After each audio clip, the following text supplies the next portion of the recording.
Harish Rao BRS party ఖతమైందనే వాళ్లకు చంపపెట్టుగా చెప్పు దెబ్బలాగా ఒక సమాధానం చెప్పడం జరిగింది.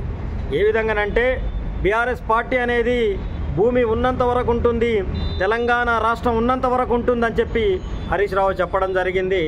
భువనగిరి పార్లమెంటు వ్యవస్థలో ఆయన ప్రచారంలో భాగంగా క్యామ మల్లేష్ను గొప్పగా ఘనంగా భువనగిరి కాన్స్టిట్యున్సీ ఓటర్లు గెలిపిస్తారని చెప్పి ఆయన కూడా ఆశాభావం వ్యక్తం చేసిండు.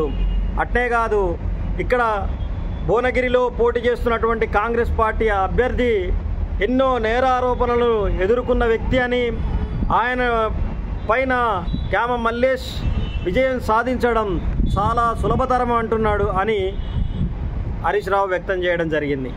అంతేకాదు, బీఆర్ఎస్ పార్టీని ఎవరైనా విమర్శిస్తే ఊరుకునేది లేదు, బీఆర్ఎస్ పార్టీ అనేది ఎంపీ స్థానాలలో ఎక్కువ సీట్లు గెలుస్తుందని ఆయన ఆశాభావం వ్యక్తం చేసి తెలంగాణ రాష్ట్ర ప్రజల పక్షాన పోరాడి తెలంగాణ తెచ్చి తెలంగాణను 10 సంవత్సరాలు పాలించినటువంటి గొప్ప పార్టీ బీఆర్ఎస్ పార్టీ అని పార్టీ యొక్క ఘనతను కీర్తిని ఆయన వివరించడం జరిగింది. భువనగిరి పార్లమెంటు నియోజకవర్గ సభ్యులకు, అలాగే కార్యకర్తలను, అలాగే ఓటర్లను, ఎంతోమందిని నూతనోత్సాహం కలిగించే విధంగా ఆయన భాష, ఆయన వివరించిన విధానం అనేది ప్రజలలోకి చొచ్చుకపోయిందనే విషయం తెలంగాణ ప్రజలు గమనించాలి.